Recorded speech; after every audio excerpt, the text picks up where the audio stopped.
देखिए बेटा, आपसे क्वेश्चन पूछा गया है कि हमारे हृदय का सबसे बड़ा व सबसे मजबूत चैम्बर कौन सा है। आपके ऑप्शंस दिए हुए हैं, तो बेटा हमारे हृदय का सबसे बड़ा व सबसे मजबूत जो चैम्बर होता है वो है बेटा बायां निले। आप देख सकते हो बेटा, हमारे हृदय का आकार बंद मुट्ठी के समान होता है। ये मैंने एक रफली डायग्राम बनाया है आपको समझाने के लिए, जिसमें बेटा ये वाला जो चैम्बर होता है ये होता है दायां आलिंद राइट एट्रियम। ये वाला जो चैम्बर होता है बेटा ये होता है दायां निले, जिसे आप कहते हो राइट वेंट्रिकल। ये वाला जो चैम्बर होता है बेटा इसे कहते हैं बायां आलिंद या लेफ्ट एट्रियम। और ये वाला जो चैम्बर होता है बेटा ये होता है बायां निले या लेफ्ट वेंट्रिकल। तो गाइज, आपके हृदय का सबसे बड़ा व सबसे मजबूत जो चैम्बर होता है बेटा वो होता है ये वाला बायां निले, जिसे आप लेफ्ट वेंट्रिकल भी कहते हो। ये सबसे बड़ा व सबसे मजबूत चैम्बर है। मैंने हेलो एवरीवन, एक बार फिर से स्वागत है आपका अपना यूट्यूब चैनल साइंस गुरु रवि में। गाइज, आज की इस वीडियो में बात करने वाले हैं ह्यूमन हार्ट अर्थात मानव हृदय से संबंधित टॉप 50 क्वेश्चनों के बारे में। गाइज, इस वीडियो में लिए हुए सभी क्वेश्चन आपके एग्जाम के पॉइंट ऑफ व्यू से इंपॉर्टेंट है और सिलेक्टेड है।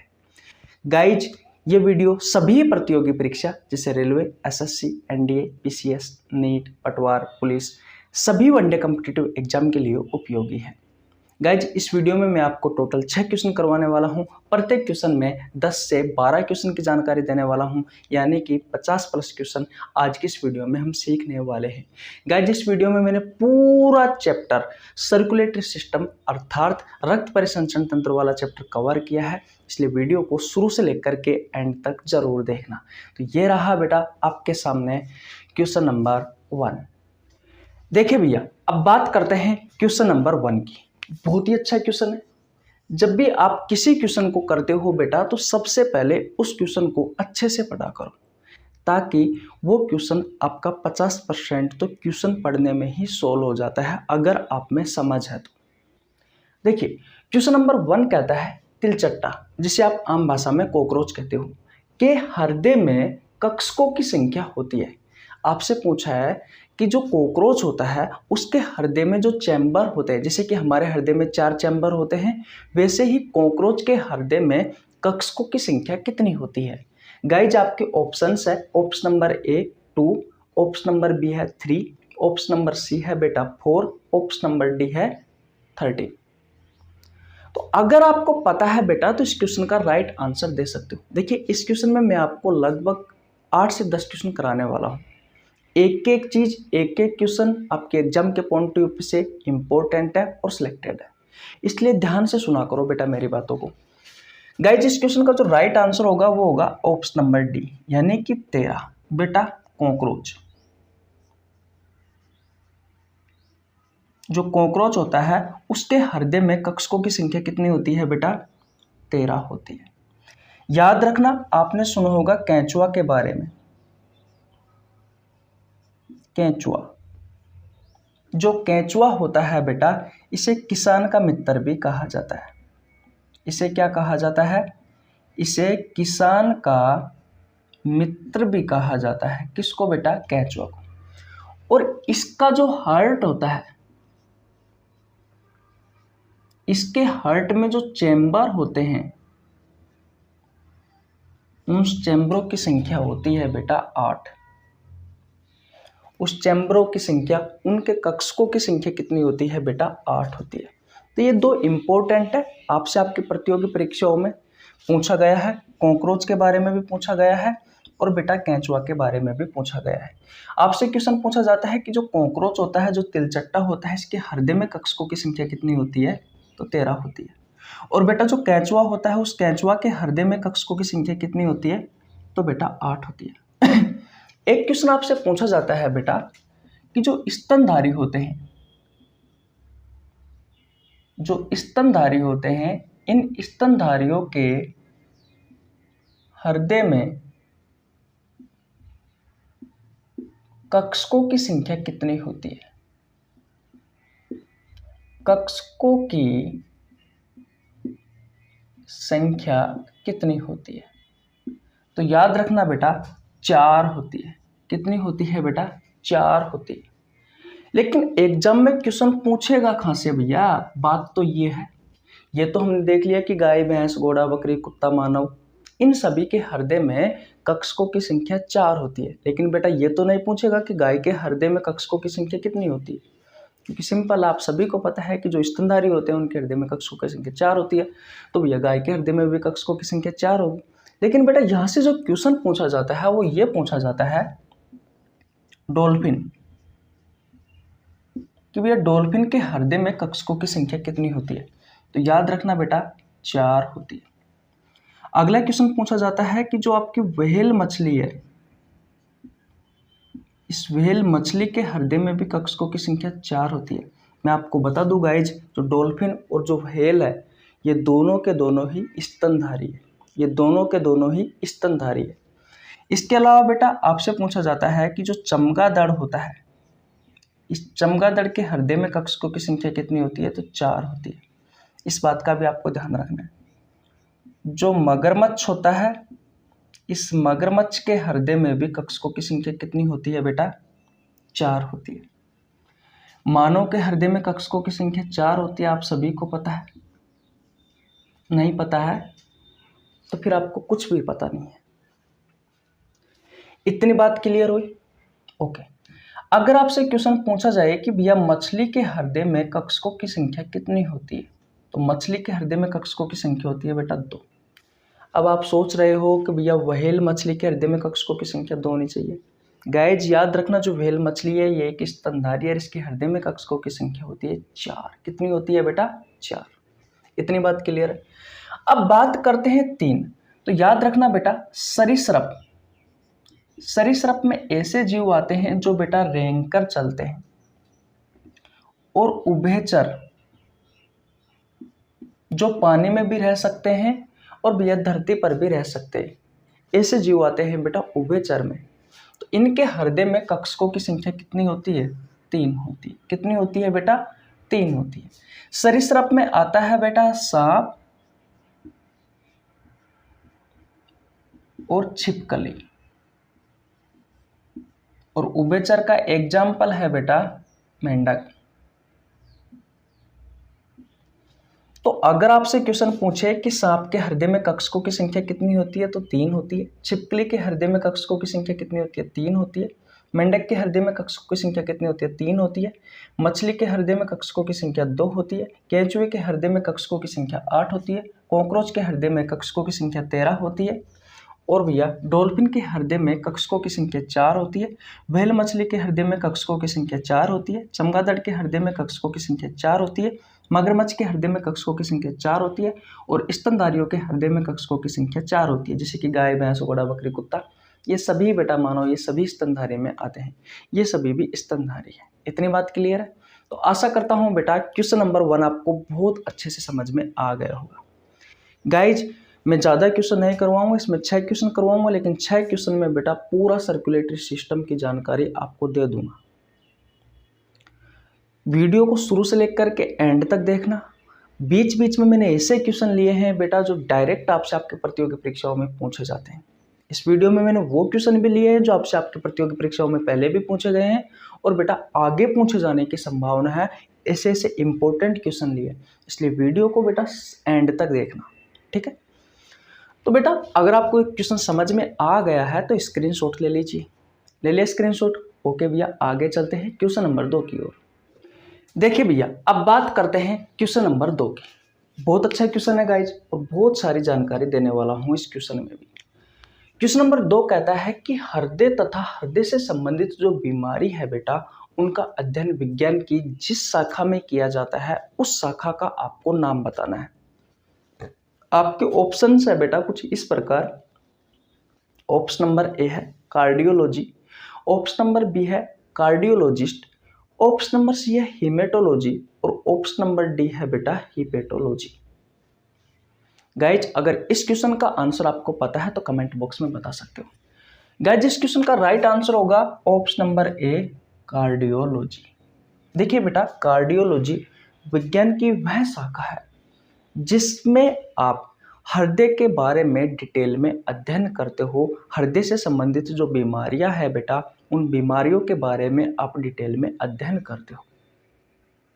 हृदय के बारे में अगर आपको कुछ भी जानना है बेटा, तो तो आप कौन सी ब्रांच पढ़ोगे, कौन सी शाखा में पढ़ोगे बेटा हृदय के बारे में? तो बेटा कार्डियोलॉजी एक ब्रांच होती है जिसमें हृदय के बारे में जानकारी दी जाती है। तो आपसे क्वेश्चन पूछा गया है कि हृदय तथा हृदय से संबंधित जो बीमारियां हैं उनका अध्ययन यानी कि उनके बारे में स्टडी करना विज्ञान की जिस शाखा में किया जाता है उस शाखा को क्या कहा जाता है? तो बेटा उस शाखा को कहा जाता है कार्डियोलॉजी। इतनी बात क्लियर है। अगर आपको हृदय से संबंधित कोई बीमारी है तो आप जिस डॉक्टर के पास जाते हो बेटा उस डॉक्टर को क्या कहा जाता है? तो बेटा उस डॉक्टर को कहा जाता है कार्डियोलॉजिस्ट। क्या कहा जाता है बेटा? कार्डियोलॉजिस्ट कहा जाता है। हृदय के डॉक्टर को क्या कहा जाता है बेटा? कार्डियोलॉजिस्ट। और यह वह ब्रांच है बेटा, यह वह ब्रांच है, आप कह सकते हो यह वह शाखा है जिसमें आप किसके बारे में अध्ययन करते हो बेटा? हार्ट के बारे में अध्ययन करते हो। ठीक इस तरीके से बेटा बहुत सारी शाखाएं हैं जिनमें बेटा अलग अलग शरीर के ऑर्गन्स के बारे में अध्ययन किया जाता है। जैसे कि बात करें ब्लड के बारे में, तो बेटा ब्लड का अध्ययन आप विज्ञान की जिस शाखा में करते हो उस शाखा को कहा जाता है हीमेटोलॉजी। उस शाखा को क्या कहा जाता है बेटा? हीमेटोलॉजी। यह हीमेटोलॉजी वह शाखा है बेटा जिसमें आप खून के बारे में जानते हो, ब्लड के बारे में जानते हो, आरबीसी क्या है, डब्ल्यूबीसी क्या है, प्लेटलेट्स क्या है, और भी ब्लड के बारे में बहुत सारी चीज़ें होती है। अगर आपको ब्लड के बारे में जानना है तो आप कौन सी ब्रांच में पढ़ोगे बेटा? हीमेटोलॉजी। ठीक इसी तरीके से बेटा जो आपका लीवर होता है, इस लीवर के बारे में अध्ययन विज्ञान की जिस शाखा में किया जाता है उस शाखा को कहा जाता है बेटा हिपेटोलॉजी। क्या कहा जाता है? हिपेटोलॉजी। अगर मैं आपसे कहूं कि आपके ब्रेन के बारे में अध्ययन विज्ञान की जिस शाखा में किया जाता है उस शाखा को क्या कहा जाता है? तो बेटा उस शाखा को कहा जाता है न्यूरोलॉजी। क्या कहा जाता है? न्यूरोलॉजी। और अगर मैं आपसे कहूं बेटा कि आपकी किडनी के बारे में अध्ययन विज्ञान की जिस शाखा में किया जाता है उस शाखा को क्या कहा जाता है? तो बेटा उस शाखा को कहा जाता है नेफ्रोलॉजी। क्या कहा जाता है बेटा? नेफ्रोलॉजी कहा जाता है। अगर मैं आपसे कहूं बेटा कि आपकी हड्डियों के बारे में, आपकी अस्थियों के बारे में अध्ययन विज्ञान की जिस शाखा में किया जाता है उस शाखा को क्या कहा जाता है? तो बेटा उस शाखा को कहा जाता है ओस्टियोलॉजी। अगर बेटा मैं आपसे कहूं कि आपकी हड्डी में कोई रोग हो गया, कोई बीमारी हो गई, तो उससे संबंधित अध्ययन आप विज्ञान की जिस शाखा में करते हो उस शाखा को क्या कहते हो? तो बेटा उस शाखा को कहा जाता है ऑर्थोलॉजी। और हड्डी का जो डॉक्टर होता है उसे कहा जाता है ऑर्थोलॉजिस्ट। क्या कहा जाता है बेटा? ऑर्थोलॉजिस्ट कहा जाता है। वैसे बहुत सारी शाखाएं हैं बेटा। अगर आप आंखों के बारे में अध्ययन विज्ञान की जिस शाखा में करते हो उस शाखा को कहा जाता है बेटा ऑप्थेल्मोलॉजी। उस शाखा को क्या कहा जाता है? ऑप्थेल्मोलॉजी कहा जाता है। हमारे जो फेफड़े होते हैं, हमारे जो लंग्स होते हैं बेटा, इन लंग्स के बारे में अध्ययन आप विज्ञान की जिस शाखा में करते हो उस शाखा को क्या कहा जाता है? तो बेटा उस शाखा को कहा जाता है पल्मोनोलॉजी। ऐसे बेटा बहुत सारी ब्रांच है जिसमें अलग अलग शरीर के ऑर्गन्स के बारे में हम स्टडी करते हैं। इतनी बात क्लियर है? ओके। मानव हार्ट के बारे में कुछ और महत्वपूर्ण तथ्य हैं बेटा जो आपसे एग्जाम में पूछे जाते हैं, वो जान लेते हैं।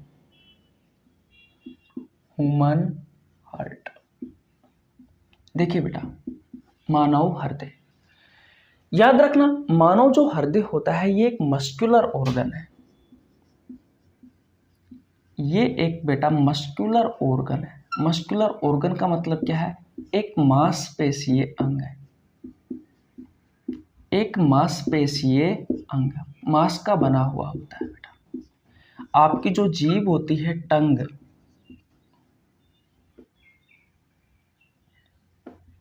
वो भी बेटा मांस की बनी हुई होती है। और आपका जो हार्ट होता है ये भी एक मस्कुलर ऑर्गन है, ये भी एक मांस का बना हुआ होता है।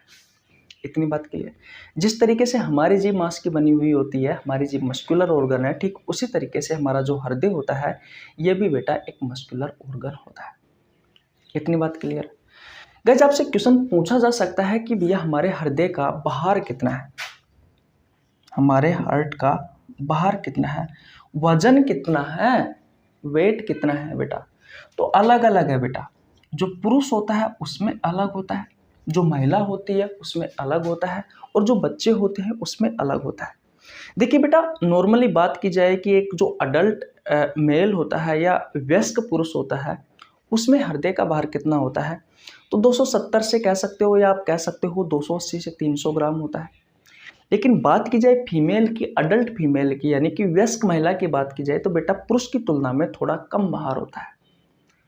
इसका भार होता है बेटा, वयस्क महिला के हृदय का भार होता है 250 से लेकर के 270 या 280 ग्राम के आसपास। ठीक है। लेकिन जन्म के समय छोटा बच्चा होता है, जन्म के समय उसका हृदय का भार कितना होता है? लगभग 20 से 25 ग्राम होता है। तो बेटा ये सारी जानकारी हम लिखते हैं कि जो पुरुष होता है बेटा, उसका 280 से 300 ग्राम होता है। जो महिला होती है बेटा, उसका 250 से आप 270 लिख सकते हो, 280 लिख सकते हो। और ऐसा बच्चा जिसका अभी जन्म हुआ है, तो जन्म के समय बेटा तो भैया 20 से 25 ग्राम का होता है। इतनी बात क्लियर। गाइस, आपसे एक क्वेश्चन और पूछा जाता है कि आपके हृदय का जो आवरण होता है, उस आवरण को क्या कहा जाता है? तो बेटा आपका जो हृदय का आवरण है, इस आवरण को कहा जाता है पेरिकार्डियम। क्या कहा जाता है बेटा? पेरिकार्डियम कहा जाता है। यह आपके हृदय को बाहरी आघातों से सुरक्षा प्रदान करता है। कौन बेटा? ये आवरण से आप कहते हो पेरिकार्डियम। अब हमारे दिमाग में क्वेश्चन आता है कि बेटा हमारा जो हृदय होता है, उसकी लोकेशन क्या है? उसकी लोकेशन क्या है भैया? होता कहाँ है? देखिए बेटा, वैसे देखा जाए तो ऑप्शन में आएगा हृदय गुहा। कार्डियक नोच कहा जाता है इसे। हृदय जिस गड्ढे में उपस्थित होता है, उसे कहा जाता है बेटा हृदय गुहा या कार्डियक नोच। इतनी बात क्लियर। अब होता क्या है? देखिए, आपके जो दोनों फेफड़े होते हैं, उन दोनों फेफड़ों के बीच का जो रिक्त स्थान होता है बेटा, उसे कहा जाता है मेडियास्टेनम। क्या कहा जाता है? मेडियास्टेनम कहा जाता है। और आपके दोनों फेफड़ों के बीच का जो रिक्त स्थान होता है, उसे मेडियास्टेनम कहा जाता है। इसी मेडियास्टेनम में बायां फेफड़े की ओर, बाएं वाले फेफड़ा होता है, उसकी ओर बेटा हमारा हृदय उपस्थित होता है। जैसे कि मैं डायग्राम बनाता हूं, यहाँ पे बना लो।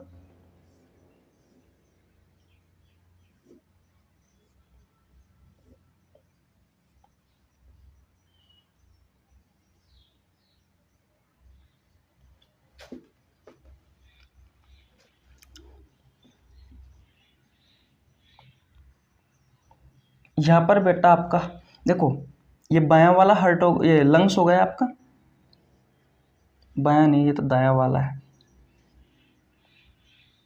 ये बेटा आपका दायां लंग्स हो गया, ठीक है। और ये हो गया आपका बायां फेफड़ा। दोनों फेफड़ों का बीच का रिक्त स्थान होता है बेटा, इसे क्या कहा जाता है? इसे कहा जाता है मेडियास्टेनम। तो इस मेडियास्टेनम में होता है बेटा, यह है कार्डियक नोच,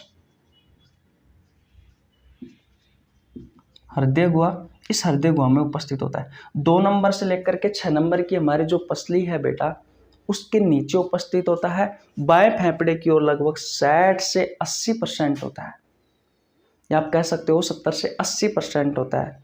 60 से नहीं, 70 से 80% होता है। और जो बीच वाला स्थान है, उसमें होता है बेटा 15 से 20%। इतनी बात क्लियर है? तो ये आपके हृदय की लोकेशन है। तो आशा करता हूँ बेटा ये क्वेश्चन भी आपको बहुत अच्छे से समझ में आ गया होगा। बड़े आराम से बताया है। अब स्क्रीनशॉट ले लीजिए और अब चलते हैं बेटा नेक्स्ट क्वेश्चन की ओर। चले भैया, ओके। देखिए भैया, अब बात करते हैं क्वेश्चन नंबर 3 की। अच्छा क्वेश्चन है बेटा। आपसे क्वेश्चन पूछा गया है, ये क्वेश्चन एसएससी में भी पूछा गया था बेटा, कि हमारे हृदय का सबसे बड़ा व सबसे मजबूत कक्षा कौन सा है? आपके ऑप्शंस है। ऑप्शन नंबर ए दायां आलिंद, ऑप्शन नंबर बी है दायां नीले, ऑप्शन नंबर सी है बायां आलिंद और ऑप्शन नंबर डी है बायां नीले। इस क्वेश्चन का आंसर अगर आपको पता है तो कमेंट बॉक्स में बता दीजिए। गाइस, इस क्वेश्चन का राइट आंसर होगा ऑप्शन नंबर डी, बायां नीले। देखिए, आप सभी को पता है हमारे हृदय में 4 चैम्बर होते हैं। गाइज आपका जो हृदय होता है उस हृदय का आकार बंद मुट्ठी के समान होता है। कैसे होता है बेटा? बंद मुट्ठी के समान आपके हृदय का आकार होता है। तो मैं लिख लेता हूं कि आपके हृदय का जो आकार होता है वो आकार बेटा बंद मुट्ठी के समान होता है। बंद मुट्ठी के समान होता है।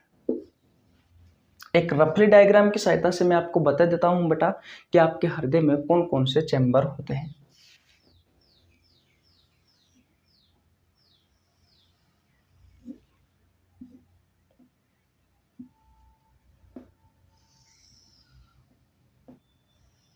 कुछ इस तरीके से बेटा आपके हृदय में 4 चैम्बर होते हैं।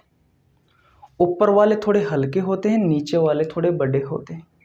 ठीक है, ये वाला जो चैम्बर है आपका, ये वाला, इस वाले चैम्बर को कहा जाता है बेटा दायां आलिंद। क्या कहा जाता है बेटा? दायां आलिंद। इंग्लिश में कहा जाता है राइट एट्रियम।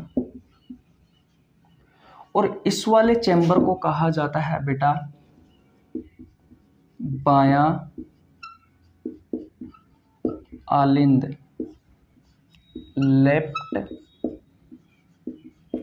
एट्रियम। और इस वाले चैम्बर को कहा जाता है बेटा दायां नीले। क्या कहा जाता है बेटा? दायां नीले, यानी कि राइट वेंट्रिकल।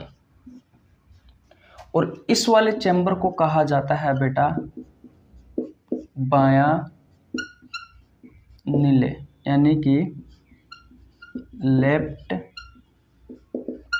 वेंट्रिकल। तो आपसे क्वेश्चन पूछा है कि हमारे हृदय का सबसे बड़ा व सबसे मजबूत कक्षा कौन सा है। सबसे मजबूत चैम्बर और सबसे बड़ा जो चैम्बर होता है उसके बारे में पूछा है। तो बेटा आपके हृदय का ये वाला जो चैम्बर होता है, ये वाला, ये सबसे बड़ा होता है और सबसे मजबूत होता है। मैं लिख देता हूं, ये सबसे बड़ा है और वह मजबूत है। सबसे बड़ा है, सबसे मजबूत चैम्बर होता है बेटा ये आपके हृदय का। गाइस यहाँ से एक क्वेश्चन और पूछा जाता है कि आपके हृदय को 4 चैम्बरों में विभाजित करने वाली ये जो मांसपेशी है बेटा, ये जो मांसपेशी है, इस मांसपेशी को क्या कहते हैं? तो नोट लगाकर एक बात लिख लेना बेटा कि हृदय को 4 कक्षक या 4 चैम्बरों में, कक्षक में जो विभाजित करने वाली मांसपेशी है, विभाजित करने वाली जो मांसपेशी है बेटा, इस मांसपेशी को क्या कहते हैं बेटा? सेप्टम कहते हैं। क्या कहते हैं बेटा? सेप्टम कहते हैं।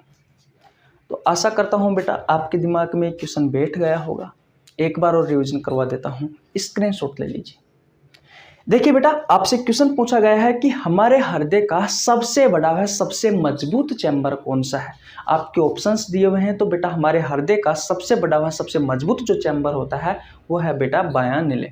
आप देख सकते हो बेटा हमारे हृदय का आकार बंद मुट्ठी के समान होता है। ये मैंने एक रफली डायग्राम बनाया है आपको समझाने के लिए, जिसमें बेटा ये वाला जो चैम्बर होता है ये होता है दायां आलिंद, राइट एट्रियम। ये वाला जो चैम्बर होता है बेटा ये होता है दायां नीले, जिसे आप कहते हो राइट वेंट्रिकल। ये वाला जो चैम्बर होता है बेटा इसे कहते हैं बायां आलिंद या लेफ्ट एट्रियम। और ये वाला जो चैम्बर होता है बेटा ये होता है बायां नीले या लेफ्ट वेंट्रिकल। तो गाइज आपके हृदय का सबसे बड़ा व सबसे मजबूत जो चैम्बर होता है बेटा वो होता है ये वाला बायां नीले, जिसे आप लेफ्ट वेंट्रिकल भी कहते हो। ये सबसे बड़ा व सबसे मजबूत चैम्बर है, मैंने लिख भी रखा है।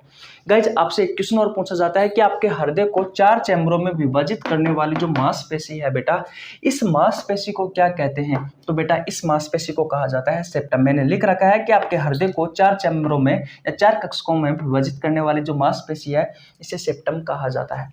आशा करता हूं बेटा ये क्वेश्चन आपको बहुत अच्छे से समझ में आ गया होगा। अब चलते हैं गाइज नेक्स्ट क्वेश्चन की ओर। चले भैया, ओके। स्क्रीनशॉट नहीं लिया तो स्क्रीनशॉट ले लीजिए, चले, ओके। देखिए भैया, अब बात करते हैं क्वेश्चन नंबर 4 की। अच्छा क्वेश्चन है बेटा, स्टार लगा लेना।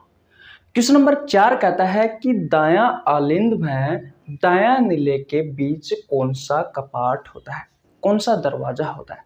आपके ऑप्शन है बेटा, option number A tricuspid valve, option number B है bicuspid valve, option number C है semi lunar valve, option number D है बेटा एओर्टिक वाल।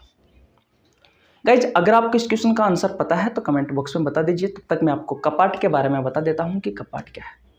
देखिए, होता क्या है गाइज, हमारे हृदय में कपाट होते हैं, जिसे आप हृदय के कपाट या हृदय का दरवाजा कहते हो।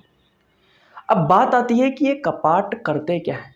तो बेटा, आपका जो ब्लड होता है उस ब्लड को विपरीत दिशा में जाने से रोकने का जो कार्य करते हैं बेटा, वो आपके हृदय के कपाट करते हैं। इतनी बात क्लियर है। तो गाइज, इस क्वेश्चन का जो राइट आंसर होगा वो होगा भैया ट्राइकस्पिड वाल। अब आइए डायग्राम की सहायता से समझते हैं, ताकि आपके दिमाग में जो सारी इमेज है वो बिल्कुल फिट हो जाए। आप सभी को पता है, हृदय का जो आकार होता है वो बंद मुट्ठी के समान होता है। और जब भी हम समझते हैं बेटा, वो एक रफली डायग्राम की सहायता से समझते हैं। आपके हृदय को 4 चैम्बरों में विभाजित करने वाली ये जो मांसपेशी है, इस मांसपेशी को सेप्टम कहा जाता है। अभी पिछले ही क्वेश्चन में मैंने आपको बताया था। जो ये वाला चैम्बर होता है बेटा, इस वाले चैम्बर को कहा जाता है दायां आलिंद। क्या कहा जाता है भैया? दायां आलिंद। और ये वाला जो चैम्बर होता है, इस वाले चैम्बर को कहा जाता है दायां नीले। और इस वाले चैम्बर को कहा जाता है बेटा बायां आलिंद। क्या कहा जाता है? बायां आलिंद। और इस वाले चैम्बर को कहा जाता है बेटा बायां नीले। क्या कहा जाता है बेटा? बायां नीले। हमारे हृदय का सबसे बड़ा व सबसे मजबूत चैम्बर कौन सा है बेटा? बायां नीले। अब आपसे क्वेश्चन पूछा गया है कि भैया दायां आलिंद व दायां नीले के बीच कौन सा कपाट होता है, कौन सा दरवाजा होता है। तो मैं आपको बता दूं बेटा, दायां आलिंद व दायां नीले के बीच में एक दरवाजा होता है, एक कपाट होता है। और उस कपाट को कहा जाता है भैया ट्राइकस्पिड वाल। तो बेटा, ये होता है ट्राइकस्पिड वाल। ये ट्राइकस्पिड वाल की फुल फॉर्म है ना, मैंने टीवी लिख दिया। तो ये दायां आलिंद और दायां नीले के बीच होता है। ये देखो, ये दायां आलिंद है, ये दायां नीले, और इसके बीच में ये है। वैसे ही आपसे क्वेश्चन पूछा जा सकता है बेटा कि बायां आलिंद व बायां नीले के बीच में कौन सा कपाट होता है, कौन सा दरवाजा होता है। तो याद रखना बेटा, ये होता है बाइकस्पिड वाल। कौन सा होता है बेटा? ये होता है भैया बाइकस्पिड वाल। ये होता है बेटा बाइकस्पिड वाल। ठीक है। अगर आपसे क्वेश्चन पूछा जाए कि दायां नीले में कौन सा वाल होता है, तो बेटा दायां नीले में होता है सेमी लूनार वाल। ऐसे दिखाई देता है, कुछ अर्धचंद्राकार कपाट की तरह, अर्धचंद्राकार आधे चांदी के समान दिखाई देता है ये वाल। ये होता है बेटा सेमी लूनार वाल। ये होता है बेटा दायां नीले में। और एक वाल वो आपको दिखाई देता है बेटा, ये होता है एओर्टिक वाल। हिंदी में कहा जाता है आयोटा का वाल, आयोटा का कपाट। ये होता है बेटा बायां नीले में। तो एओर्टिक वाल कहाँ होता है, अब बताइए? ये होता है बेटा बायां नीले में। सेमिलुनार वाल्व कहाँ होता है? तो ये होता है बेटा दायां नीले में। बाइकस्पिड वाल्व कहाँ होता है? तो ये होता है बेटा बायां आलिंद और किसके बीच में? बायां नीले के बीच में। और ये तो आपका राइट आंसर है, ये ट्राइकस्पिड वाल्व जो दायां आलिंद में दायां नीले के बीच में उपस्थित होता है। बोलो, किसी को कोई परेशानी? किसी को इस क्वेश्चन में परेशानी नहीं होनी चाहिए बेटा, क्योंकि मैंने आपको बहुत ही अच्छे लेवल से, बहुत ही अच्छे तरीके से समझाया है। तो अब चलते हैं बेटा क्वेश्चन नंबर 5 की ओर। स्क्रीनशॉट नहीं लिया तो स्क्रीनशॉट ले लीजिए। ले लिया? ओके। देखिए भैया, अब बात करते हैं क्वेश्चन नंबर 5 की। गाइस, जिस क्वेश्चन में आपको जानकारी देने वाला हूं वो बहुत सारी जानकारी देने वाला हूं, और यहाँ से बेटा फिक्स है क्वेश्चन पूछे जाते हैं। और बेटा मैं ये कहता हूं कि लास्ट वाला क्वेश्चन छोड़ना मत, नहीं तो अब तक आपने जो 5 क्वेश्चन किए हैं इन पांचों के पांचों क्वेश्चनों का कोई मतलब नहीं रहेगा। लास्ट वाला क्वेश्चन बहुत इंपॉर्टेंट है और मैं जो अच्छी चीज़ें होती है बेटा वो हमेशा लास्ट में रखता हूँ, क्योंकि जो लास्ट तक देखेगा उसी को ही वो चीज़ें सीखने को मिलेगी। तो इम्पोर्टेंट है बेटा क्वेश्चन नंबर 5। क्वेश्चन नंबर 5 कहता है कि निम्न में से एक कृत्रिम हृदय। सबसे पहले हमारे दिमाग में क्वेश्चन आता है कि कृत्रिम हृदय क्या होता है। तो बेटा आर्टिफिशियल हार्ट, ऐसा हार्ट जिसे बेटा बनाया गया हो, लैब में बनाया गया हो और वो बिल्कुल हमारे हृदय जैसे काम करता है, उसकी तरह कार्य करता है। ये जो कृत्रिम हार्ट होता है ना, कृत्रिम हृदय होता है, ये फर्क इतना है कि आर्टिफिशियल है, इसे बनाया गया है लैब में। अब आपसे क्वेश्चन पूछा है कि इनमें से कौन सा एक कृत्रिम हृदय है, कौन सा एक आर्टिफिशियल हार्ट है। तो याद रखना बेटा ऑप्शन नंबर ए जो जार्विक 7 है, यहाँ से बहुत सारे क्वेश्चन पूछे गए हैं, ये एक कृत्रिम हृदय है। इतनी बात क्लियर है।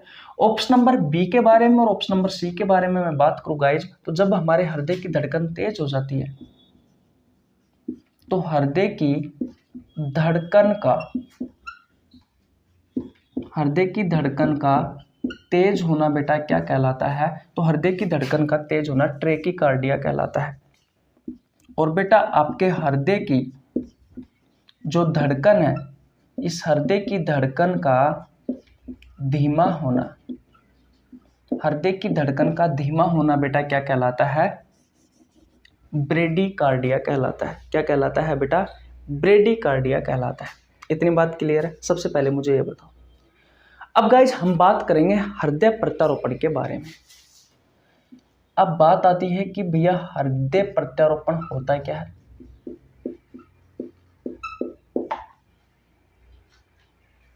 एक इंसान है जिसकी डेथ हो चुकी है लेकिन अभी भी उसका हृदय कार्य कर रहा है, और एक ऐसा इंसान है जो बेटा गंभीर रूप से घायल है और उसके हृदय में प्रॉब्लम है, उसका हृदय खराब हो चुका है, अच्छे से काम नहीं कर रहा है। तो बेटा वो जो मर गया है उस आदमी का जो हृदय सही है, उस हृदय को निकाल करके बेटा जो घायल है, जो घायल व्यक्ति है जिसका हृदय खराब हो चुका है, उसके शरीर में लगाना, वो होता है हृदय प्रत्यारोपण। यानी कि एक शरीर से दूसरे शरीर में हृदय का प्रत्यारोपण करना। और बेटा सबसे पहले विश्व में सबसे पहले किसने किया था हृदय प्रत्यारोपण। तो बेटा 3 दिसंबर 1967 दक्षिण अफ्रीका, इस दक्षिण अफ्रीका का एक शहर था बेटा केप टाउन। इस केप टाउन शहर में किसने किया था, डॉक्टर क्रिस्टियन बर्नार्ड ने किया था बेटा। किसने किया था, डॉक्टर क्रिस्टियन बर्नार्ड ने किया था। पहला विश्व का, नोट लगाकर लिख लेता हूं, विश्व का पहला सफल हृदय प्रत्यारोपण किसने किया था बेटा, इंपॉर्टेंट है, डॉक्टर क्रिस्टियन बर्नार्ड ने किया था 3 दिसंबर 1967 को दक्षिण अफ्रीका के केप टाउन शहर में। बहुत अच्छी जानकारी है बेटा, बहुत अच्छी जानकारी है। तो ये तो हो गई विश्व की, लेकिन बेटा हमारे भारत की भी तो बात होनी चाहिए। अब आप मुझे बता सकते हो अगर आप पढ़ते हो तो कि भारत में सबसे पहले किस डॉक्टर ने या किस वैज्ञानिक ने पहला प्रथम हृदय प्रत्यारोपण किया था और कब किया था। जल्दी जल्दी कमेंट बॉक्स में बताओ बताओ बताओ। तो ये किया था बेटा 3 अगस्त 1994 को, 3 अगस्त 1994 को डॉक्टर वेणुगोपाल ने, किसने किया था बेटा, डॉक्टर वेणुगोपाल ने, एम्स हॉस्पिटल में। इतनी बात क्लियर है, बोलो बोलो। तो भारत का वह पहला वैज्ञानिक कौन है बेटा, या वह पहला डॉक्टर कौन है जिसने पहला हृदय प्रत्यारोपण किया था। तो बेटा वो है डॉक्टर वेणुगोपाल। और विश्व का कौन है, क्रिस्टियन बर्नार्ड। उसने किया था बेटा 3 दिसंबर 1967 को, और इसने किया था बेटा 3 अगस्त 1994 को। यहाँ तक की कहानी क्लियर है, किसी को कोई परेशानी नहीं होनी चाहिए। लास्ट वाला क्वेश्चन मिस मत करना बेटा, लास्ट वाला क्वेश्चन बहुत अच्छा क्वेश्चन है। अगर आपने स्क्रीनशॉट नहीं लिया तो स्क्रीनशॉट ले लीजिए। ले लिया? ओके। देखिए बेटा, अब बात करते हैं क्वेश्चन नंबर 6 के बारे में। अच्छा क्वेश्चन है और बहुत सारी जानकारी देने वाला हूं। देखिए क्वेश्चन नंबर 6 कहता है कि सबसे बड़ी धमनी कौन सी है या फिर सबसे बड़ी महाधमनी है। आपके ऑप्शंस है, ऑप्शन नंबर ए है आयोटा, इसे आयोटा या ओटा कहते हैं। क्या कहते हैं बेटा? आयोटा या फिर ओटा कहते हैं। ऑप्शन नंबर बी है vena cava, option number C है पल्मोनरी आर्टरी। पल्मोनरी आर्टरी को फेफड़े की धमनी कहा जाता है और पल्मोनरी वेन्स को फेफड़ों का सिरा कहा जाता है। ये आपके ऑप्शंस है। अगर आपको इनमें से किसी भी ऑप्शन के बारे में पता है तो उसका दिमाग लगा करके बेटा इस क्वेश्चन का आंसर बताओ। क्या होगा इस क्वेश्चन का आंसर? बेटा इस क्वेश्चन का आंसर होगा ऑप्शन नंबर ए आयोटा या ओटा। एक एक के बारे में बता देता हूं गाइज, एक एक का काम बता देता हूं और एक एक के बारे में बता देता हूं। देखिए इंपॉर्टेंट है, छोड़ के मत जाना, बहुत सारी अच्छी जानकारी दूंगा। सबसे बड़ी धमनी के बारे में पूछा जाए या सबसे बड़ी महाधमनी के बारे में पूछा जाए तो बेटा वो है आयोटा या ओटा। बेटा जो धमनी होती है वो हृदय से शरीर के विभिन्न अंगों तक शुद्ध रक्त को लेकर के जाती है। इतनी बात क्लियर है? तो जो आयोटा होता है ये हमारे हार्ट से शरीर के ऑर्गन्स तक बेटा प्योर जो ब्लड होता है। अब प्योर ब्लड क्या होता है? अगर आपने हमारे कल हृदय की मैंने संरचना बताई थी और उसके कार्य बताए थे, तो अगर आपने हमारी कल की वीडियो देखी होती तो आपको ये नहीं पता रहता, आपको ये क्वेश्चन पूछने की जरूरत नहीं रहती कि भैया प्योर ब्लड क्या होता है और इम्प्योर ब्लड क्या होता है। देखिए बेटा, अगर आपने कल की वीडियो नहीं देखी है तो आपको नीचे लिंक डिस्क्रिप्शन में मिल जाएगा, आप कल की वीडियो जाकर जरूर देखें, क्योंकि मैंने हृदय से संबंधित बहुत सारी जानकारी बेटा कल की वीडियो में दी है। ब्लड बेटा दो प्रकार का होता है, एक होता है प्योर ब्लड, एक होता है इम्प्योर ब्लड। जो प्योर ब्लड होता है वो ऐसा ब्लड होता है जिसमें ऑक्सीजन गैस की मात्रा ज्यादा होती है और कार्बन डाइऑक्साइड गैस की मात्रा कम होती है। इम्प्योर ब्लड ऐसा ब्लड होता है जिसमें कार्बन डाइऑक्साइड गैस की मात्रा अधिक होती है और ऑक्सीजन गैस की मात्रा कम होती है। प्योर ब्लड को हिंदी में कहा जाता है शुद्ध रक्त। तो बेटा जो आयोटा है, या मैं आपको बता दूं जो धमनी है बेटा, वो धमनी हमारे हृदय से शरीर के विभिन्न अंगों तक शुद्ध रक्त को लेकर के जाती है। और आयोटा क्या करता है? ये बेटा हृदय में कहाँ लगा होता है? ये लगा होता है बेटा बायां नीले में। तो बायां नीले से बेटा ये शुद्ध रक्त को आपके शरीर के अलग अलग अंगों तक पहुंचाने का कार्य करता है। कौन बेटा? आयोटा। और यही बेटा सबसे बड़ी धमनी है, आप कह सकते हो महाधमनी। अगर आपसे क्वेश्चन पूछा जाए कि सबसे बड़ा सिरा कौन सा है, तो बेटा सबसे बड़ा सिरा होता है भैया वेना कावा। और ये वेना कावा क्या करता है? ये शरीर के विभिन्न ऑर्गन से बेटा इम्प्योर ब्लड लेकर के आता है। इम्प्योर ब्लड यानी कि अशुद्ध रक्त लेकर के आता है। ऐसा रक्त जिसमें कार्बन डाइऑक्साइड गैस की मात्रा अधिक हो और ऑक्सीजन गैस की मात्रा कम हो, ऐसा रक्त लेकर के आता है। कहाँ लेकर के आता है? तो आपके हार्ट के पास। और हार्ट के पास भी कहाँ? ये बेटा लेके आता है दायां आलिंद में। दो प्रकार का होता है, मैंने कल आपको अच्छे से पढ़ाया था। ब्लड वेसल्स की जब वीडियो बनाई थी वह भी मैंने आपको अच्छे से बताया था। अगर आपने वो दो वीडियो नहीं देखी है तो आपको नीचे लिंक डिस्क्रिप्शन मिल जाएगा, जाकर देख लेना। इतनी बात क्लियर है? तो भैया आपका जो सबसे बड़ा सिरा होता है वेना कावा, ये वेना कावा आपके शरीर के विभिन्न अंगों से अशुद्ध रक्त को आपके हृदय के दायां आलिंद तक लाने का कार्य करता है। पल्मोनरी आर्टरी को कहा जाता है बेटा फेफड़ों की धमनी। फेफड़ों की धमनी। देखिए होता क्या है, हमारे शरीर में जो आपका ब्लड है वो बेटा हमारी नसों में पैक होकर के घूमता रहता है। और हमारे शरीर में जो नस होती है उन नसों को ही ब्लड वेसल्स कहा जाता है, रुधिर वाहिका कहा जाता है। और बेटा ये ब्लड वेसल्स 3 प्रकार की होती है, आर्टरी, वेन्स और कैपिलरीज, यानी कि धमनी, सिरा और केशिका। तो बेटा जो धमनी होती है ये आपके हृदय से शुद्ध रक्त को आपके शरीर के विभिन्न अंगों तक लेकर जाती है। जो सिरा होता है बेटा वो आपके शरीर के विभिन्न अंगों से अशुद्ध रक्त को आपके हृदय तक लेकर आता है। और जो केशिका होती है वो एक धमनी को एक सिरा से जोड़ने का कार्य करती है। तो सबसे बड़ी धमनी पूछी है तो मैंने आपको बता दिया आयोटा, इसका कार्य क्या है ये मैंने आपको बता दिया। सबसे बड़ा सिरा कौन सा है तो वेना कावा है, इसका कार्य मैंने आपको बता दिया।